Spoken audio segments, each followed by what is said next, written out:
ಉದಾಹರಣೆಗಳು ಮಾತ್ರ ನಾವು ಇವತ್ತು ತೋರಿಸ್ತೀವಿ. ವಿಡಿಯೋದಲ್ಲಿ ಬೇರೆ ಬೇರೆ ಕಡೆಗಳಿಂದ ಬಂದಿರುವುದು, ಕೇವಲ ಬೆಂಗಳೂರಲ್ಲ, ಬೇರೆ ಬೇರೆ ಕಡೆಗಳಿಂದ ಬಂದಿರುವಂತ ಏನೇನು ಇದೆ ಅದನ್ನ ನಾವು ತೋರಿಸ್ತಾ ಇದ್ದೀವಿ.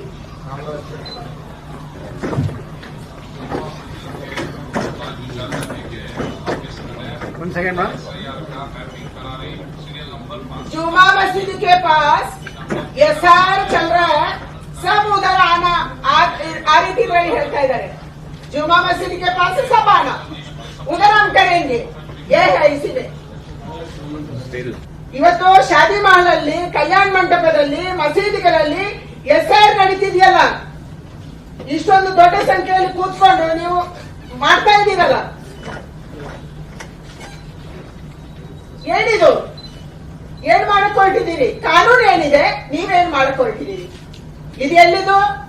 ಜಯನಗರದ ಗುರಪ್ಪನ ಪಾಳ್ಯದ್ದು ನಿನ್ನೆ ನಡೆದಿರುವಂತದ್ದು. ಒಂದೇ ಕಡೆ ಸೇರ್ಕೊಂಡು ಮತದಾರ ಪಟ್ಟಿಗೆ ಇಂಕ್ಲೂಡ್ ಮಾಡುವಂತದನ್ನ ನೀವು ಮಾಡ್ತಾ ಇದ್ದೀರಿ.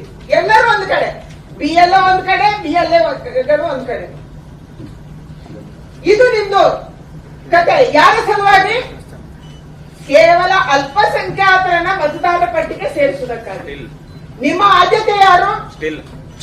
ನಿಮ್ಮ ಆದ್ಯತೆ ಕರ್ನಾಟಕ ರಾಜ್ಯದ ಎಲ್ಲ ಮತದಾರರು ಅಲ್ಲ.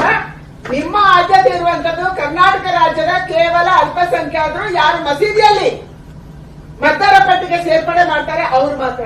ಇದು ಇದನ್ನ ನಮ್ಗೆ ತೋರಿಸ್ತಾ ಇದೆ. ಎಲ್ಲ ಕಡೆಗಳಿಂದ ಇವತ್ತು ಆರೋಪಗಳು ಬರ್ತಾ ಇದ್ದಾವೆ. ಮುಖ್ಯಮಂತ್ರಿಗಳು ಏನ್ ಮಾಡಿಕೊಳ್ತಿದ್ದೀರಿ? ನೀವು ಮುಖ್ಯಮಂತ್ರಿ ಆಗಿದ್ದೀರಿ, ನೀವು ಗೆಲ್ಬೇಕನ್ನುವಂತ ಕಾರಣಕ್ಕಾಗಿ ಅಕ್ರಮವಾಗಿ ಸೇರ್ಸಕ್ ಹೊರಟಿದ್ದೀರಿ.